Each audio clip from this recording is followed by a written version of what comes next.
ازيكم حبايب قلبي؟ عاملين ايه؟ يا رب تكونوا بخير وحلوين ودايما مبسوطين.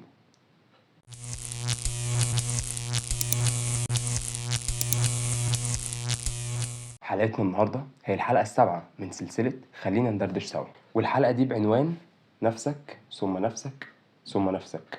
فزي ما احنا متعودين اتاكد ان انت فاضي ومخلص كل اللي وراك عشان ندخل في موضوع حلقتنا، وما تنساش تعمل لايك وشير للفيديو، ولو انت لسه جديد ما تنساش تعمل سبسكرايب.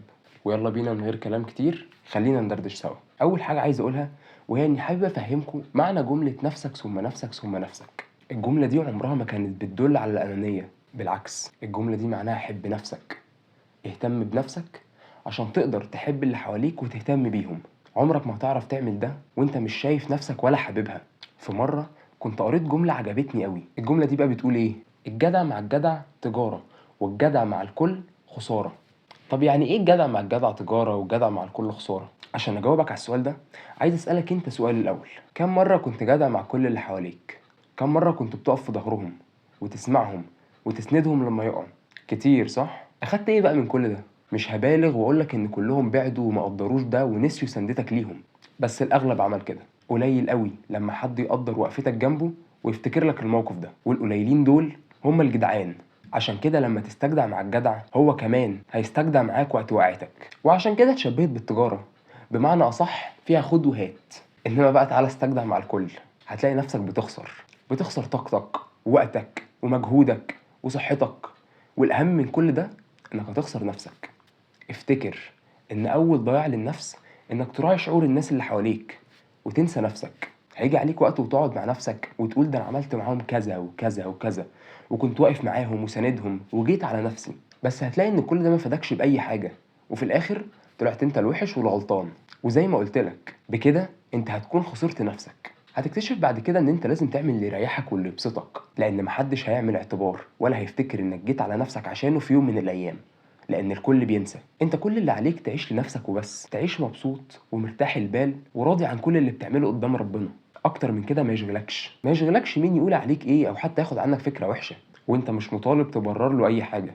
كفاية انك عارف نفسك وراضي عنها. هقول لك حاجة مهمة وحطها حلقة في ودنك: اوعى تستنى سندة من حد غير اهلك، وما تتكلش برضه على اي حد غير اهلك. من بعدهم خليك انت سند لنفسك، عشان ما تحسش ان صباعك تحت ضرس حد او تحس انك مذلول عشان حد يقف جنبك. ومش معنى كده انك لما تلاقي حد بيقدم لك المساعدة وعايز يقف جنبك تمنعه، اكيد لا، بس ما تتعشمش بزيادة. خد المساعدة واشكره وحاول انك تردها له عشان ما يبقاش له جميل على قفاك. واوعى تربط نجاحك او فرحتك باي حد، عشان ما فيش حد دايم. انت الوحيد اللي دايم لنفسك، انت الوحيد اللي تهمه نفسك مش اي حد تاني. وصدقني مع الوقت الايام هتثبت لك ان مفيش سند ليك غير نفسك. انا عارف ان التشجيع بيفرق، بس حتى ده ما تستناهوش من حد. طول ما انت عارف امكانيات نفسك يبقى كمل في طريقك وشجع نفسك. اعمل لنفسك انت ايام جميلة، وما تستناش حد يجمل لك ايامك. مش اي حد يقول لك كلمة تتشعبط فيها زي العيل الصغير، ومش اي حد يوعدك وعد تصدقه وتعتمد كلامه، لان ببساطة الكلام عمره ما كان بفلوس. ولو صدقت الكلام والوعود دي في الاخر انت اللي هتزعل، وهتزعل جامد كمان.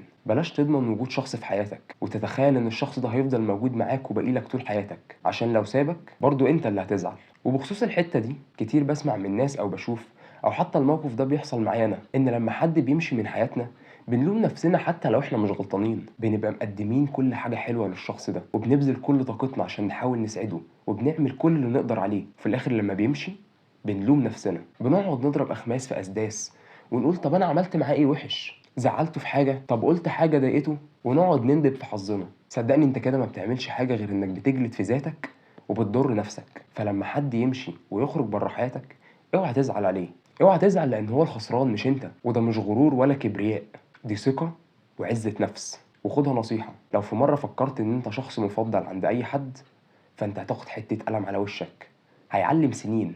عايز اقولك حاجة كمان: خليك عارف ان مش لازم يكون شكلك حلو عشان تتصور، ولا يكون صوتك حلو عشان تغني. اي حاجة عايز تعملها اعملها لنفسك، مش لازم تعجب حد ابدا. افتكر انك عايش نفسك وبس. ايوه، واتك على السين كده. ادي لنفسك حقها. فضي لنفسك وقت في الاسبوع تعمل فيه الحاجة اللي تبسطك. انزل روح السينما لوحدك، روح اقعد في مكان هادي لوحدك واشرب المشروب اللي انت بتحبه، اتمشى في شوارع هادية مع نفسك. اي حاجة من دول، المهم انك تبسط نفسك وتديها حقها. وخليك عارف إن أنت هتعيش مرة واحدة على الأرض دي، فلو غلطت اعتذر، ولو فرحت بحاجة عبر عنها وما تبقاش معقد. والأهم من كل ده إنك لا تكره ولا تحقد. حب نفسك وشكلك وشخصيتك وطريقة تفكيرك، وما تخليش حد يهز ثقتك في نفسك عشان انت مفيش زيك. ومهم انك تبقى عارف ان المكان اللي ما تحسش فيه بقيمتك امشي وسيبه. ما تقبلش بالقليل، واوعى تقلل من نفسك عشان اي حد. انت دايما تستاهل الاحسن. اخر حاجة هقولها لك، ودي اهم حاجة وهتخلص موضوع الحلقة: صاحب نفسك وحب ربك. لا نفسك هتتغير عليك ولا ربنا هيبعد عنك او هيسيبك. وعلى فكرة، كل اللي انا قلته ده مش معناه ان الدنيا سودة ووحشة قوي او انها غدارة، لا خالص. الحكاية وما فيها انك لازم تبقى محرص وعامل حسابك على كل حاجة عشان ما تجيش تزعل وتندم في الاخر. وقبل كل ده لازم تحب نفسك. واوعى تنسى احنا قلنا ايه: نفسك ثم نفسك ثم نفسك. وكده احنا نكون خلصنا حلقتنا. يا رب تكون عجبتكم واستفدتوا منها. وبس كده، سلام.